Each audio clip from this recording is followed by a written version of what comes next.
మారిపోతున్నారు. So మీకు అర్థమైపోయింది కదా. సో అంటే వాళ్ళ అన్న బాటలో ఆయన నడుస్తున్నాడా? అవును, దీని వెనకాల మొత్తం అంతా చిరంజీవి ఉన్న హస్తమే. ఎందుకంటే చిరంజీవికి బ్యాక్స్ కు బీజేపీ నుంచి అన్ని విధాలుగా ఆయన అంటే గతానుభవం కూడా ఉంది కదా, ప్రజారాజ్యాన్ని కాంగ్రెస్ లో కలిపేసిన అనుభవం ఉంది కాబట్టి రేపొద్దున జనసేన జెండా పీకేసి కాషాయ జెండా నాటే రోజులు దగ్గరలోనే ఉన్నాయా? అవును. మళ్ళీ అంత జరుగుతున్న బాబు గారు ఊరికే ఉండగలరా? ఏం చేయగలుగుతారు అంటే ఆయన వ్యూహాలు ఆయన 40 years ఇండస్ట్రీ కదా ఆయన. ఏమంటే 40 మీరందరూ ఎలా ఉంటే ఐఎమ్ సారీ టు సే, మీరు కూడా అదే ఏజ్లో ఉన్నారు కాబట్టి నేను చెప్తున్నా, అంటే మీరు బాధపడకండి, నేను ముందే సారీ చెప్తున్నా ఎల్డర్స్కి అందరికీ కూడా. ఎందుకు ఎల్డర్స్ నేను సారీ ముందే చెప్తున్నా అంటే, మీరు ఏం ఊహించుకుంటున్నారు, ఏమనుకుంటున్నారు మీరు? అంటే మీరు ఏమైనా పైకి దిగొచ్చిన దేవతలు అనుకుంటున్నారా? అప్పుడు మేధావులని మీరు అనుకుంటున్నారా? మీ టైంలోనే మీరు ఏం ఏకలేక పీకలేక మీరు ముసలోళ్ళు అయిపోయి ఇప్పుడు కూర్చొని మా మీద మీరు పెత్తనాలు జలాయిస్తున్నారు. అంటే మీకు మేము పుట్టాం కాబట్టి, మీకంటే మేము చిన్నవాళ్ళం కాబట్టి మొత్తం మీకే తెలుసు మీ ఫీలింగా. ఇప్పుడున్న సొసైటీ ఏంటి, అప్పుడున్న సొసైటీ ఏంటి? అప్పుడు మీ మొహాలకు అసలుకి స్మార్ట్ ఫోన్ ఏంటో తెలియదు.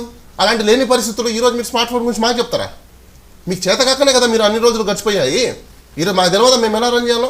మీకు నిజంగా అంత అవగాహన ఉండి అంత ఎక్స్పీరియన్స్ ఉన్నప్పుడు మీరు ఏం చేయాలి?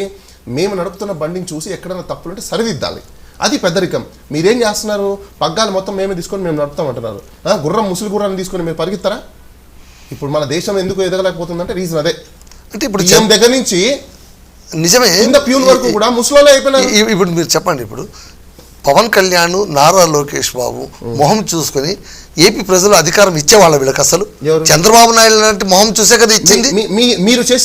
మీరు చేసిన ఒక చర్యలండి ఇవ్వండి. మీరు గతంలో మీరేం, ఇదంతా సైకలాజికల్ గేమ్స్. మీరంతా ఏం చేస్తారు? పిల్లలు పుట్టినప్పుడు దగ్గర నుంచి వాళ్ళని తోమి బుర్రలో మీరు ఇంజక్షన్ చేసి పెట్టేస్తారు.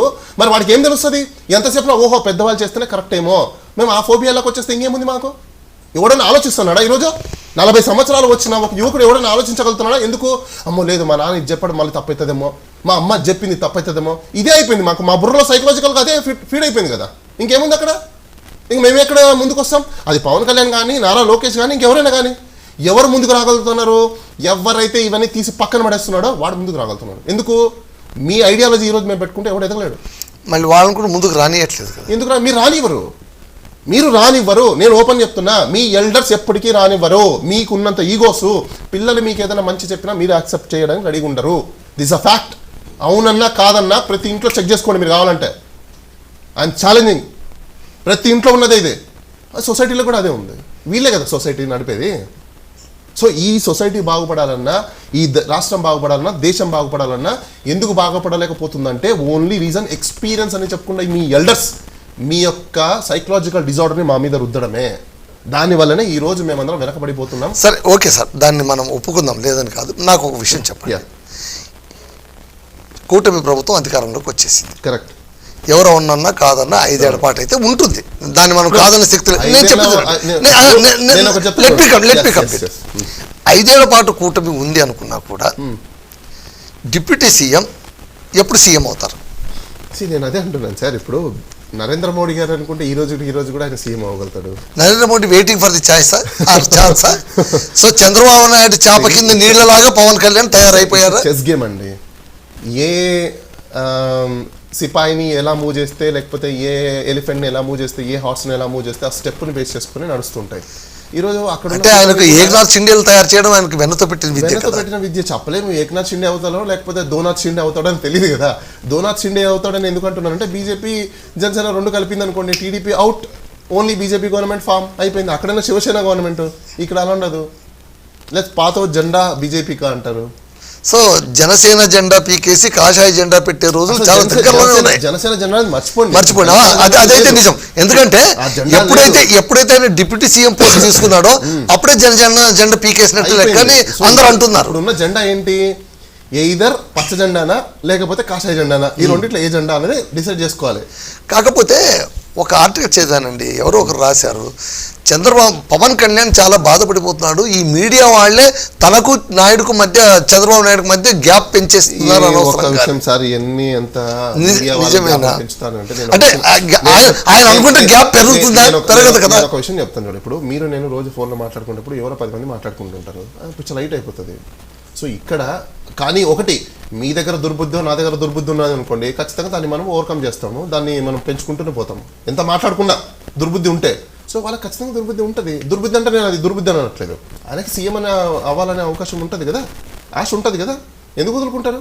24 గంటలు 3 ఎన్నిసార్లు వీలేనా? ఇదేమన్నా హెరిటేజ్ ఇదా, లేకపోతే ఏమైనా యాన్సిస్టర్ ప్రాపర్టీనా? తాతలు వచ్చింది ముత్తాతలు తీసుకోవాలి వీళ్ళే తీసుకోవాలడానికి లేదు కదా. ప్రజాస్వామ్యము, ఎవరైనా సీఎం అవ్వచ్చు, రేపు మీరు అవ్వచ్చు, రేపు నేను అవ్వచ్చు, who knows.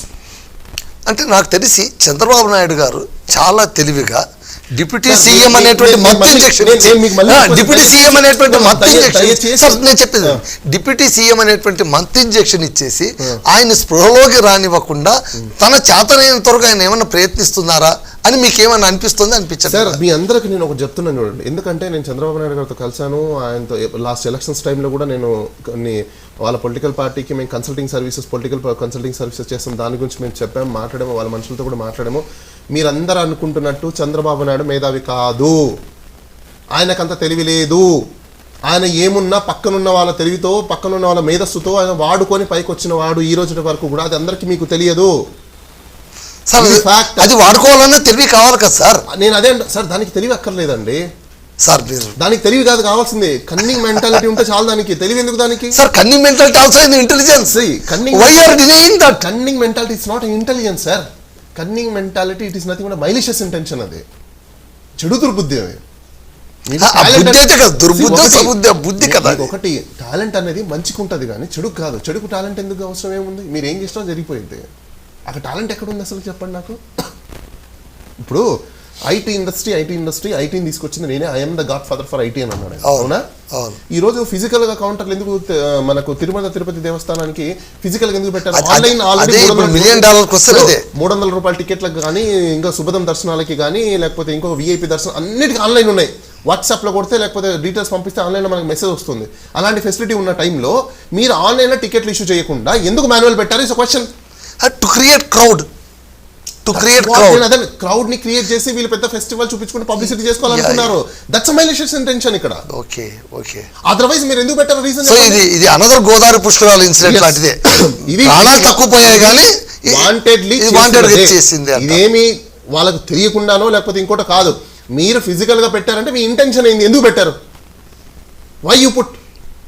Why you announce the scheme or why you announce that festival, why you announce that schedule? ఎందుకు చేశారు?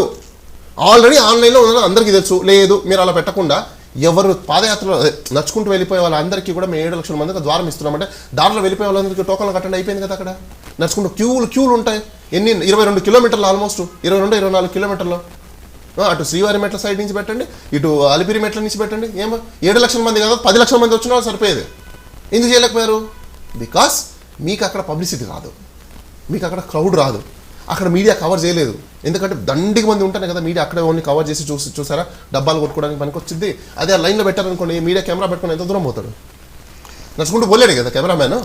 సో ఈ వైకుంఠ ఏకాదశి ఫెస్టి అనేటువంటిది చంద్రబాబు నాయుడు గారికి మోడీ గారు పవన్ కళ్యాణ్ ద్వారా ఒక బలమైన సంకేతాన్ని పంపించారని అనుకోవచ్చా?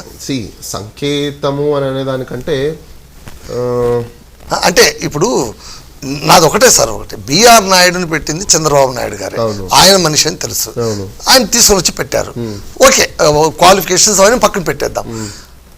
అక్కడ ఇన్సిడెంట్ జరిగింది.